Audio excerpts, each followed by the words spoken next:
ಮ್ಯಾರೇಜ್ಗೂ ಮುನ್ನ ಕಾಂಗ್ರೆಸ್ ಮುಖಂಡ ಮರ್ಡರ್, ಕೊಲೆಯ ದೃಶ್ಯ ಸಿಸಿಟಿವಿಯಲ್ಲಿ ಸೆರೆ. ಮ್ಯಾರೇಜ್ಗೂ ಮುನ್ನ ಮಟಾಶಾದ ಕಾಂಗ್ರೆಸ್ ಮುಖಂಡ, ಗೆಳೆಯರಿಂದಲೇ ಮರ್ಡರ್ ಆದ ಫೈರೋಜ್. ನಿನ್ನೆ ಸಾಯಂಕಾಲ ಶಾಂತವಾಗಿದ್ದ ಧಾರವಾಡದ ಹಾಸ್ಮಿ ನಗರದಲ್ಲಿ ಗೆಳೆಯರಿಂದಲೇ ರಕ್ತದ ಕೋಡಿ ಹರಿದಿದೆ. ಯೂತ್ ಕಾಂಗ್ರೆಸ್ ಪ್ರಧಾನ ಕಾರ್ಯದರ್ಶಿಯಾಗಿದ್ದ ಫೈರೋಜ್ ನನ್ನ ಗೆಳೆಯರು ಫೈರೋಜ್ ಮನೆಯಲ್ಲಿಯೇ ಚಾಕುವಿನಿಂದ ಇರಿದು ಬರ್ಬರವಾಗಿ ಕೊಲೆ ಮಾಡಿ ಪರಾರಿಯಾಗಿದ್ದಾರೆ. 4-5 ಜನ ಆರಾಮಾಗಿ ನಡೆದುಕೊಂಡು ಬಂದು ಮಾತನಾಡಿಸ್ತಾ ಫೈರೋಜ್ಗೆ ಚಾಕುವಿನಿಂದ ಇರಿದಿದ್ದಾರೆ. ಹಂಗೋ ಹಿಂಗೋ ಮಾಡಿ ತಪ್ಪಿಸಿಕೊಂಡು ಮನೆಯೊಳಗೆ ಓಡಿ ಹೋದರೂ ಬಿಡದ ದುಷ್ಕರ್ಮಿಗಳು ಬಾಗಿಲು ಮುರಿದು ಕೊಲೆ ಮಾಡಿದ್ದಾರೆ. ಅದೆಲ್ಲವೂ ಸಿಸಿಟಿವಿಯಲ್ಲಿ ರೆಕಾರ್ಡ್ ಆಗಿದೆ. ಇದೇ ತಿಂಗಳು 24ರಂದು ಫೈರೋಜ್ನ ಮದುವೆ ಫಿಕ್ಸ್ ಆಗಿತ್ತು. ಮದುವೆ ಬ್ಯುಸಿಯಲ್ಲಿದ್ದಂತಹ ಫೈರೋಜ್ನನ್ನ ಮಾತನಾಡಿಸುತ್ತಾ ಮಸಣಕ್ಕೆ ಕಳುಹಿಸಿದ್ದಾರೆ ಫ್ರೆಂಡ್ಸ್. ಸದ್ಯ ಪ್ರಕರಣ ದಾಖಲಿಸಿಕೊಂಡಿರುವ ಉಪನಗರ ಪೊಲೀಸರು ಆರೋಪಿಗಳಿಗೆ ಬಲೆ ಬೀಸಿದ್ದಾರೆ. ನಡುವೆ ಮನೆಯಲ್ಲೇ ಬಂದು 4 ಜನ ಕೊಲೆ ಮಾಡಿರುವಂಥ ಫೈರೋಜ್ ಪಠಾಣ್ ಅಂತ ಸುಮಾರು 32 ವರ್ಷ, ಧಾರವಾಡ ಉಪನಗರ ಪೊಲೀಸ್ ಠಾಣಾ ಸರಹದ್ನಲ್ಲಿರುವ ಮಾಳಾಪುರ ಅಂತ ಒಂದು ಏರಿಯಾದಲ್ಲಿ ಮನೆಯಲ್ಲಿದ್ದಂಥ ಸಂದರ್ಭದಲ್ಲಿ 9:30ರಿಂದ 10 ಗಂಟೆ ನಡುವೆ 3-4 ಜನ ಬಂದುಬಿಟ್ಟು ಇವರಿಗೆ ಹಲ್ಲೆ ಮಾಡಿದ್ದಾರೆ. ಆ ಹಲ್ಲೆಯಿಂದ ಭಾಳಷ್ಟು ರಕ್ತಸ್ರಾವ ಹಲ್ಲೆ ಆಗಿ ಸ್ಥಳದಲ್ಲೇ ಮೃತಪಟ್ಟಿದ್ದಾರೆ ಅನ್ನೋಂಥದ್ದು ನನಗೆ ತಿಳಿದು ಬಂದಿದೆ.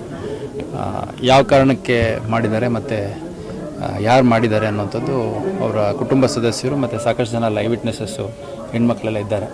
ಭಾಳಷ್ಟು ಜನ ಅವರು ಕಂಪ್ಲೇಂಟು ನೀಡೋ ಒಂದು ಪ್ರೋಸೆಸ್ಸಲ್ಲಿದ್ದಾರೆ.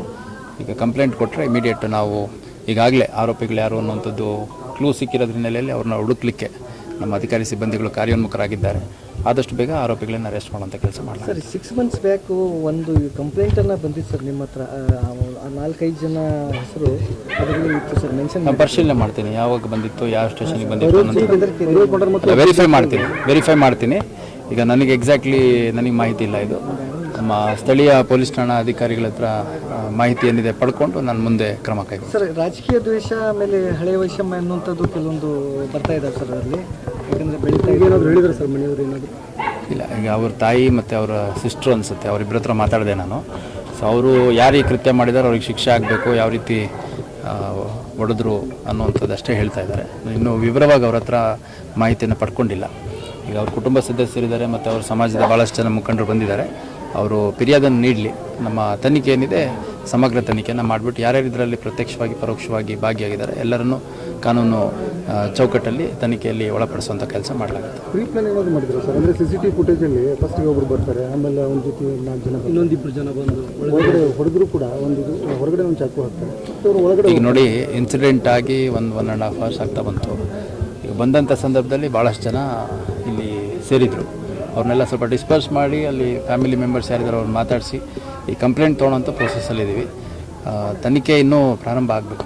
ಸೊ ತನಿಖೆ ಪ್ರಾರಂಭ ಆದ ಸಂದರ್ಭದಲ್ಲಿ ಯಾಕಂದರೆ ಮನೆ ಒಳಗಡೆ ನುಗ್ಗಿ ಹೊಡೆಯುವಂಥದ್ದು ಅಂತಂದರೆ ಸ್ವಲ್ಪ ವ್ಯವಸ್ಥಿತವಾಗಿ ಪ್ಲ್ಯಾನ್ ಮಾಡಿಕೊಂಡೇ ಬಂದಿರ್ತಾರೆ.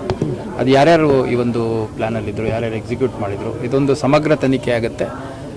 ಈ ರೀತಿ ಘಟನೆ ಮರುಕಳಿಸದ ರೀತಿಯಲ್ಲಿ ಒಂದು ಅತ್ಯಂತ ಸಮಗ್ರ ಮತ್ತು ಸಂಪೂರ್ಣ ತನಿಖೆಯನ್ನು ಮಾಡಲಾಗುತ್ತೆ.